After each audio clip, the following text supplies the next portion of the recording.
सभात्याग केली आपण? आज नांदेड महानगरपालिकेची सर्वसाधारण सभा होती।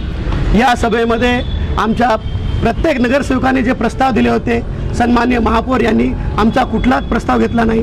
त्यांनी आम्हाला सांगितलं की चर्चेमध्ये तुमचे विषय बोलावेत। आम्ही आज चर्चाच इथं झाली नाही, त्यांनी सर्व विषय म्हणजे घाई गडबडीने पास करत आहेत, कुठल्याच विषयावर चर्चा होत नाही।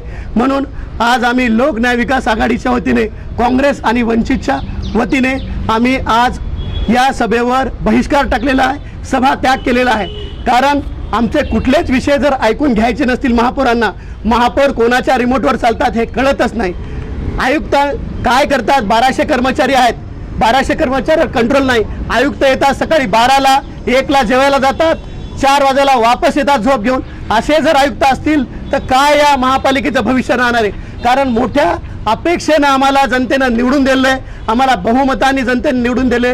लोकांच्या आमच्याकडून खूप अपेक्षा आहेत, पण जर आम्हाला या सभागृहामध्ये बोलूच दिल्या जात नसेल, आमचे प्रस्तावच विषयपत्रिकेवर घेत नसतील तर आम्ही काय करावं? म्हणून आज लोक न्याय विकास आघाडीच्या वतीनं या सभेचं आम्ही सुरुवातीला विनंती केली महापौरांना, सभागृह नेत्याला विनंती केली, आम्ही सर्वांना विनंती केली की आमचे विषय आपण पत्रिकेवर घेतले नसल्यामुळं आम्हाला चर्चेसाठी 10 मिनिटाचा वेळ द्यावा।